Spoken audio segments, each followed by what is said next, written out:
Liz is a professional organist, and a brilliant one at that. One day, after a magnificent performance years ago, I gave her what I thought was a compliment. "Liz," I said, "you're so talented." "Thanks," she said, "but I'm actually not more talented than most people. I've worked very, very hard to get where I am today." That struck me. What I saw as a compliment was actually an insult. Liz didn't roll out of bed knowing how to play the organ. She spent decades perfecting her craft, and she deserved recognition for all of that hard work. This experience stayed with me when I thought about music and art and all of those things that we showcase in talent shows. But then I noticed a disturbing business trend. Companies no longer talked about employees and employee development. They talked about talent. Instead of a head of recruiting, we have a vice president of talent acquisition. We talk about talent management and talent assessments, and we moan a lot about talent shortages. This is a problem, because talent is something you either have or you don't have. I can't wave my magic wand and give you musical talent or mathematical talent or any kind of talent. It's inborn. And when we use the word talent to refer to employees, what we're implying is you need to have the knowledge, skills, and abilities necessary to do the job perfectly from day one. This is how we end up with crazy talent shortages. Peter Capelli, a professor of management at the University of Pennsylvania, shared a story of a company that had 29,000 applicants for a single engineering position. 29,000 people who thought they were qualified for the job, applied. And yet their applicant tracking system determined that not one of them was qualified to do this job.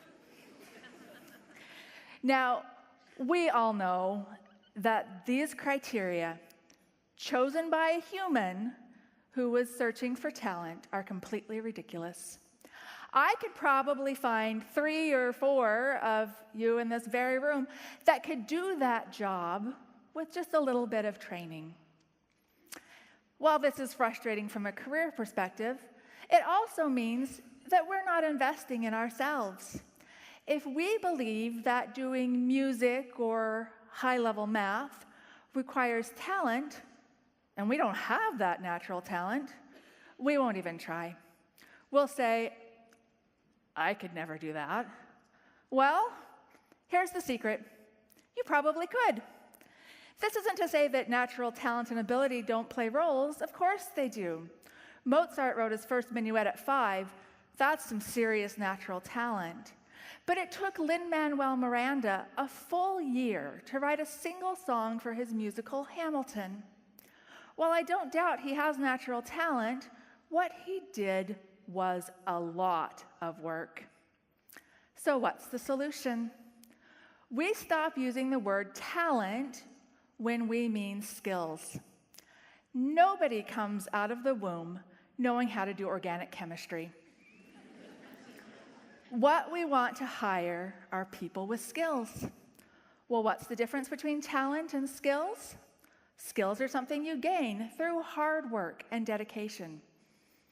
Could I learn to paint? Could I learn to ride a unicycle? Of course. Could I learn organic chemistry? Of course. Could I learn to run a marathon? Well, I could,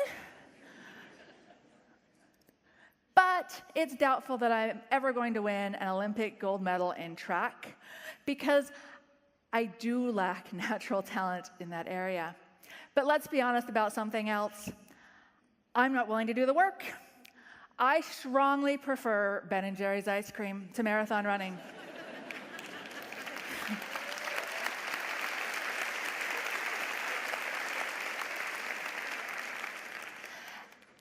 Malcolm Gladwell pointed out in his book, Outliers, people that made a tremendous impact in the world did so after years of dedicated work. Not one of them did it based on raw talent alone. I can't do organic chemistry because I chose not to do the work necessary to learn it. And every day I continue to choose not to learn organic chemistry. So, when we're hiring, though, we need to not only look at, does this person already know how to do it? But can she learn it? How can you tell if someone can learn something? Well, have they learned hard things in the past?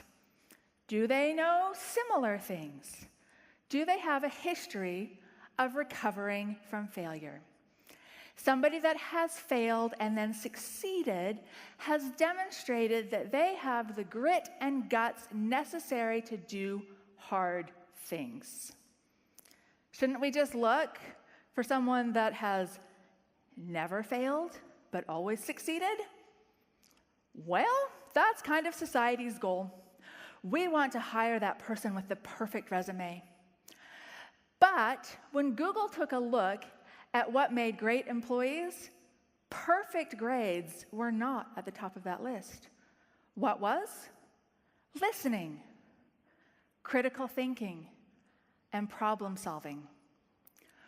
When we remove talent from the equation, it's easy to see that just about anybody can learn just about anything with hard work and dedication. We don't have to worry if we're math people or language people. We just work at what we want. And when businesses are willing to invest in training and development, they'll find that the talent shortage disappears because it never existed in the first place. Talent isn't where it's at. Hard work and a desire to learn is. So the next time you're tempted to say to someone, "Wow, you're so talented," try, "Wow, you must have put a tremendous amount of work into that," because that's the truth.